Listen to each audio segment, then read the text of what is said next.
किसी गांव में रमेश नाम का एक आदमी अपनी पत्नी सुनैना के साथ रहता था। उनकी शादी को कई साल गुजर गए थे, पर फिर भी अभी उनके कोई संतान नहीं थी। वो दोनों भगवान से अक्सर एक बेटे की कामना करते थे। रमेश तो भगवान को बहुत ही मानता था, इसलिए वो जब भी भगवान से कुछ मांगता तो एक बेटा ही मांगता। पर रमेश और उसकी पत्नी बहुत लालची भी थे। वो लड़का इसीलिए चाहते थे कि ताकि उन्हें अच्छा खासा दहेज भी मिल जाए। सुनैना, मैं भगवान से दिन रात एक ही प्रार्थना करता हूँ कि मुझे एक राजकुमार जैसा बेटा मिले, ताकि हमारा बुढ़ापा भी संवर जाए और बेटी की शादी में अच्छा दहेज भी। हाँ रमेश जी, आप बिल्कुल सही बोल रहे हो। हमारे गांव में वो गीता का लड़का है ना, देखा है उसको कितना दहेज मिला है। उसकी तो 7 पुश्ते आराम से बैठकर खाएगी। अब तो उसकी लड़की को कमाने की भी जरूरत नहीं है। बताओ कैसे कैसे नसीब है लोगों के। बस अब एक बेटा हमें भी मिल जाए तो कितना अच्छा हो जाएगा ना। आज मैं एक बाबा के पास और जा रहा हूँ, उनसे जाकर भावुत लेकर आता हूँ। सुना है उनकी जादुई भावुत बहुत ही करिश्मा है, जो चाहो वो मिल जाता है। उनकी जादुई भावुत भी देख लेते हैं। अच्छा ही होगा ना, हमारे भी बेटा हो जाएगा। अच्छा, अब मैं चलता हूँ। जी हाँ ठीक है, मगर जल्दी से वापस लौट आना। और रमेश बाबा के पास चला जाता है और उनसे भभूत लेकर आ जाता है। उनकी जादुई भभूत के बारे में रमेश ने बहुत सुना था, इसीलिए वो उनकी भभूत घर लेकर आता है और उसे अपनी पत्नी के सिर पर रोज रात को लगा देता है। कुछ ही समय में सुनैना माँ बनने वाली होती है। सुनैना, देखना हमें एक राजकुमार जैसा ही बेटा मिलेगा। भगवान मेरी इच्छा जरूर पूरी कर देंगे, मुझे यकीन है। हाँ मुझे भी यकीन है। कुछ समय बीतता है और सुनैना को एक लड़की होती है। दोनों पति पत्नी उसे देखकर बहुत हैरान हो जाते हैं कि उन्हें एक लड़की हुई है। दिखने में वो लड़की काफी सुंदर थी, पर रमेश इस बात से दुखी था कि काश उसे लड़का हो जाता। आप उदास क्यों हैं? देखो ना कैसी राजकुमारी जैसी बच्ची है हमारी। भगवान हमें एक लड़की देना चाहते थे, तो आप इस बात से उदास क्यों हैं? क्या पता अगली दफा हमें लड़का मिले। आप उदास क्यों हो रहे हो? सुनैना, तुम ठीक कहती हो। ये बच्ची सच में बहुत प्यारी है, बिल्कुल राजकुमारी जैसी लगती है। मुझे उदास नहीं होना चाहिए। दोनों मिलकर उस बच्ची का नाम निधि रख देते हैं और उसे बहुत प्यार से पालते हैं, उसका अच्छे से ख्याल रखते हैं। सभी गांव वाले निधि की सुंदरता की बहुत तारीफ किया करते, जिस वजह से सुनैना और रमेश बहुत खुश होते। समय बीता और सुनैना फिर से माँ बनने वाली थी। दोनों बहुत खुश थे कि इस बार उन्हें एक लड़का मिलेगा, मगर इस बार भी उन्हें एक लड़की ही मिली और वो दिखने में बहुत ही बदसूरत थी, जिस वजह से दोनों उसे पसंद भी नहीं करते थे और उसे देखना भी नहीं चाहते थे। क्या बात है माँ, आप मेरी बहन को प्यार क्यों नहीं करते हो और उसे ठीक से देखना भी नहीं चाहते?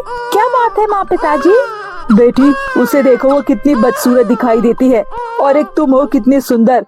जहाँ सभी गांव वाले तुम्हारी सुंदरता की तारीफ करते हैं, प्रशंसा करते हैं, वहीं इसे देखकर वो हमारा मजाक बनाएंगे। पिताजी, आप ऐसी बातें कैसे कर सकते हो? वो भी तो आपकी बेटी ही है ना। अगर आप ही उसके बारे में ऐसा सोचेंगे तो फिर वो बेचारी कहाँ जाएगी? माँ, आप भी अपनी छोटी सी बेटी के साथ ऐसे कर रही हो। क्या कोई भी माँ ऐसी करती होगी जैसे कि आप कर रही हो? रमेश और सुनैना बहुत ही सोचते हैं, अगर वो इसे अपने साथ रखेंगे तो गांव वाले जरूर उनका मजाक बना देंगे और फिर उन्हें बहुत बेइज्जत करेंगे।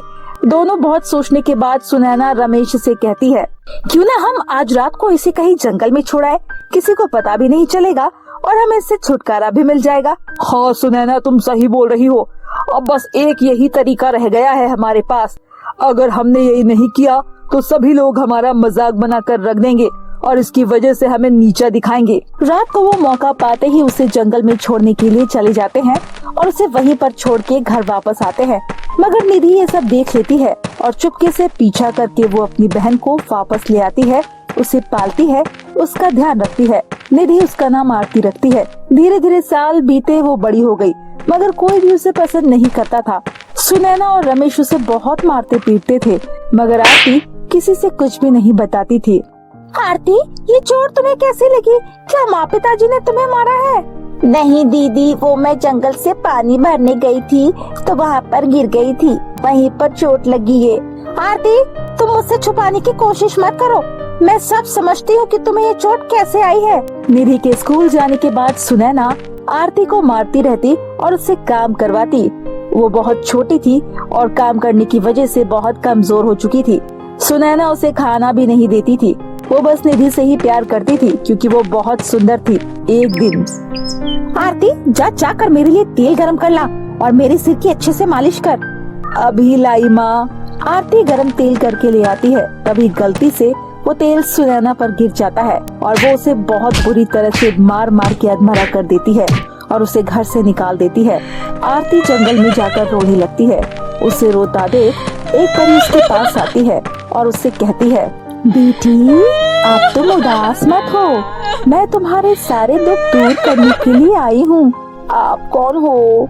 मैं एक जादुई परी हूँ और मैं तुम्हें यहाँ एक जादुई हेयरबैंड देने के लिए आई हूँ। इसकी मदद से तुम बहुत ही सुंदर हो जाओगी और लोग तुमसे प्यार करने लगेंगे जो तुमसे नफरत करते हैं। क्या सच में ऐसा हो जाएगा? हाँ बेटी, इसकी मदद से तुम्हारे सारे दुख दूर हो जाएंगे। आरती उस हेयरबैंड को लगा लेती है और बहुत ही खूबसूरत हो जाती है। सुनैना, रमेश और गांव वाले जो उसे पसंद भी नहीं करते थे उसे पसंद करने लगते हैं। इसी के साथ एक दिन सुनैना रसोई में काम कर रही थी कि उसके मुंह पर गर्म पानी गिरने की वजह से उसका चेहरा हमेशा के लिए खराब हो जाता है। वो रोती रहती है। अपनी माँ को देख आरती अपनी माँ के पास आती है। माँ, आप उदास मत होइए, आप पहले से भी बहुत सुंदर हो जाओगे। आप इस हेयरबैंड को लगा लो, मैं इसी की मदद से इतनी सुंदर हुई हूँ। आरती उससे उतारते ही पहले जैसी हो जाती है और अपनी माँ को दे देती है। जब सुनैना अपनी बेटी के प्यार को देखती है तो उसे अपने किए का एहसास होने लगता है और उसे अपने बुरे बर्ताव पर पछतावा होने लगता है। वो अपनी बेटी से माफी मांगती है।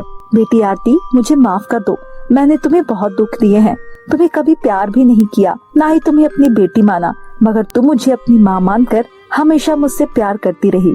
बेटी, आज से कभी भी मैं तुम्हें दुख नहीं दूंगी। उसके बाद से वो अपनी बेटी को बहुत ही प्यार करती और रमेश भी समझ जाता है और अपनी बेटी को प्यार करने लगता है। सब ठीक हो जाता है और सब खुशी से रहने लगते हैं।